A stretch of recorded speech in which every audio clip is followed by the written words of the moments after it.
Let's face it, six-pack abs are something that most men want. They not only complete a lean, muscular physique, but are also representative of all the dedication and hard work you've put in to attain them. However, with the amount of people wanting a six-pack of their own comes the overwhelming amount of bad advice out there on how to actually get them. For example, a quick Google search is all it takes to come across a plethora of misleading information. Some say you have to ingest certain types of special foods and drinks while avoiding others. Some advocate special fat burning pills as all you'll need, whereas others promote ab exercises as the key to stripping off that belly fat, which is now something that most people unfortunately believe in. Well, coming from someone who has personally stripped off that belly fat to reveal my six-pack, I can tell you that none of those previously mentioned methods alone will help. In fact, taking just a quick look at the research proves my point. For example, this 2011 paper from the Journal of Strength and Conditioning Research found that 6 weeks of direct ab training 5 days per week had no effect on reducing belly fat in overweight subjects, simply meaning that no amount of ab exercises alone will get you a six-pack. So what should you do instead? The good news is that the real evidence-based way to get a six-pack is actually quite simple. And with the following 3 steps I'm going to cover, by the end of this video you'll have a complete game plan to get you there. Step 1 is the most important step and involves setting up your nutrition, which is going to be responsible for stripping off the excess fat that's covering your six-pack in order to reveal them. As many of you know, in order to lose fat, you must be at a calorie deficit. And the easiest way to create a significant calorie deficit is simply by eating less. Now, although you could theoretically do this by exercising more instead, that's actually much harder to do and sustain. For example, most people would find it much harder to burn an extra 500 calories daily by jogging for 40 minutes as opposed to just eating a little less, which is exactly why you need to prioritize your nutrition.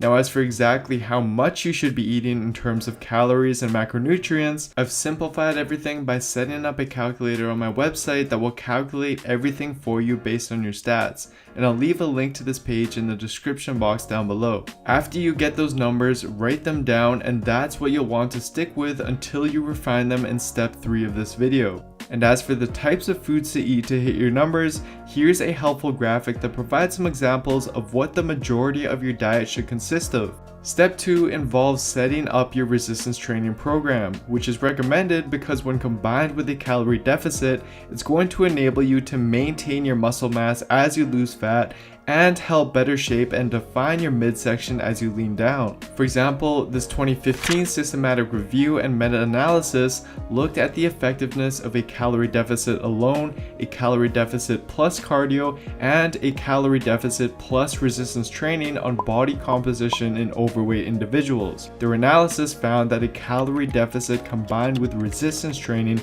provided the most favorable changes in terms of fat loss and muscle gain. As for what resistance training program to use, for a good routine, I'd highly suggest checking out my upper-lower workout split videos, which come with a PDF you can download and get started with right away. And again, these will all be linked down below. And as for direct ab training, despite what I said earlier, it actually is something I'd recommend incorporating in your routine.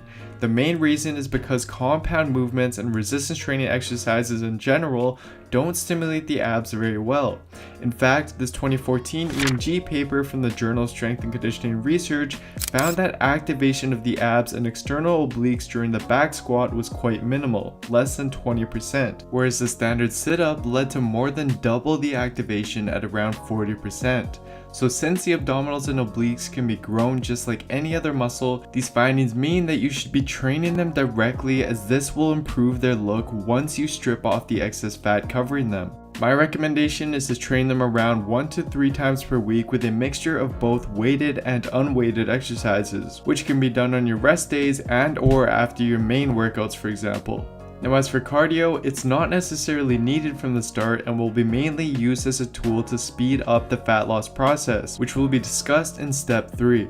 Once step 1 and 2 are in place, the last thing you need to do is monitor your progress throughout the weeks and adjust accordingly to ensure you're heading in the right direction. And you can start by simply weighing yourself every morning and tracking that over time. Multiple studies like this 2011 paper by Garth and colleagues have found that aiming to lose around 0.7% of your body weight per week is a sweet spot in order to maximize fat loss while minimizing muscle loss. For example, a 170-pound individual would aim to lose roughly 1.2 pounds per week.